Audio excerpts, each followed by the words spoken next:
इनके बहाने से ही वस्तुएं हैं, इनके बहाने से ही पदार्थ हैं, प्रसाद है, अलंकार है, नाना प्रकार की विभूतियां आ गई हैं हमारा पूछो नहीं। इनके भाग्य से जब से यज्ञ आरंभ किया है तो कितनी सामग्री आ गई है, इतने फल, इतनी वस्तुएं, बांटते बांटते थक जाते हैं। अब जब से भगवान आए तो उत्सव आया जीवन में।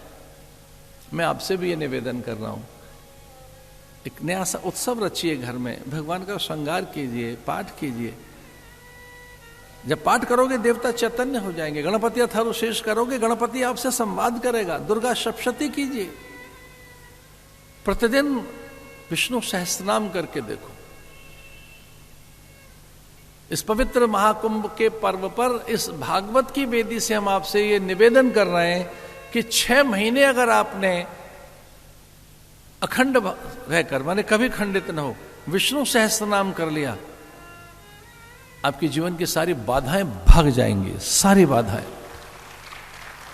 घर में एक अलग वातावरण बनेगा, अलग निर्मित होगी वातावरण की। और ऐसा आपको अनुभव कर रहा हो कि मैं स्वयं ही शासक हूं पूरी धरती का, मैं खुद ही जैसे मानो इस पूरी पृथ्वी का स्वामी हूं, अथवा ये समूची वसुधा मेरी है और इसकी सारी सामग्री। तो एक और पाठ है, उसका नाम है ललिता सहस्त्रनाम। पराम्बा के इस पाठ में जाकर देखिए, ललिता सहस्त्रनाम, गणपति अथर्वशीष, एक करके देखो पाठ सूर्य का, आदित्य हृदय स्तोत्र करके देखिए। ये पंच देवताओं के 5 पाठ करके देखिए, गणपति अथर्वशीष, आदित्य हृदय स्तोत्र, विष्णु सहस्त्रनाम, शिव मानस पूजा और दुर्गा सप्तशती में से सप्तशती के श्लोक कवच अर्गला कीलक इतना ही कर लीजिए, पाठ करके देखो, दिया जलाइए, कुछ थोड़ा समय निकालिए, जीवन बदल जाएगा।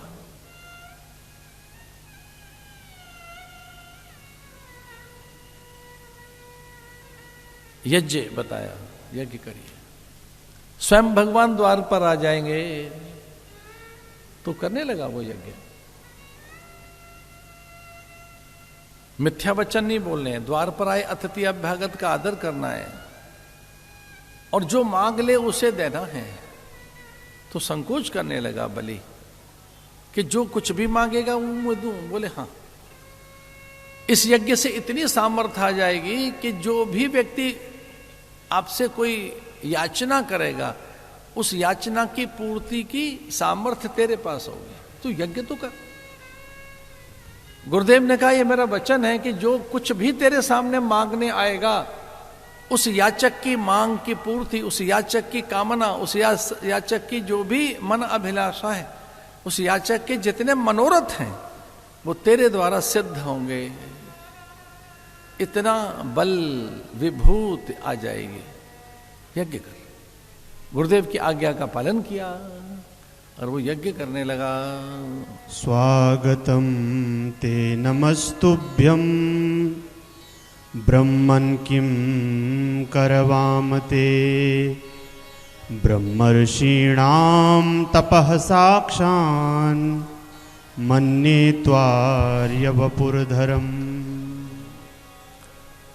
और देखिए यज्ञ करने लगा तो देव बल क्षीण हो गया। धीरे धीरे देवताओं का तेज, उनके श्री, उनकी दीप्ति नवलता, उनकी आभा प्रभा, उनका दैवत्व शिथिल होने लगा। ऐसा लगा कि स्वर्ग अब सरक कर उस तरफ जाना चाहता है। तो भयभीत हुए देवगण कि इसकी कैसे फिर से रक्षा की जाए। कश्यप और अदिति के चरणों में आए अपने माता के पिता के पास। देवताओं को लगा कि अब इनसे ही पूछें कोई उपाय। इसका एक अर्थ और है कि जितने हितैषी हमारे माता पिता हो सकते हैं कोई नहीं हो सकता।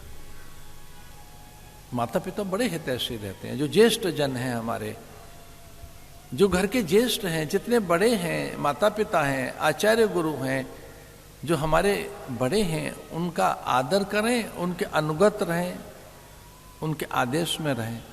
विपत काल में उनसे ही सीख लें, उनसे ही परामर्श लें। माता पिता को प्रणाम किया। इंद्र ने मां के चरणों को छूकर कहा मेरी रक्षा कर मां। मां ने कहा मैं ऐसा व्रत करूंगी कि तेरे छोटे भाई के रूप में भगवान को ही प्रकट कर दूंगी, उपेंद्र ही पैदा कर दूंगी। मैं अपने मंत्र बल पर मुझे इतना विश्वास है, मैं मंत्र बल के द्वारा, अपने जप बल तप बल के द्वारा नारायण को ही प्रकट कर दूंगी, वो तेरी रक्षा करेंगे। मुझे पता नहीं तेरी रक्षा कैसे होगी, स्वर्ग की कैसे सुरक्षा हो मैं नहीं जानती। लेकिन इंद्र ने कहा ये अप्सराएं सब दासियां बन जाएंगी, यम वरुण कुबेर सब नौकर चाकर बन जाएंगे और मैं स्वयं ही दास हो जाऊंगा। इतना बल आ गया है यज्ञ के द्वारा बलि बड़ा जयी हो गया है, पराक्रमी हो गया है। तो मां ऐसे पुण्य जगह, और ये आपको भी हम बता रहे थे, पुण्य से प्रभाव पैदा होता है, इंद्रियां बलवान बनती हैं और उन पर आप विजय कर सकते हैं। इंद्रियां बलवान का अर्थ है दान देने लगोगे, अच्छा दिखने लगेगा, अच्छा सुनने लगेगा, इसका अर्थ यह है। बलवान का अर्थ है भोगेच्छा।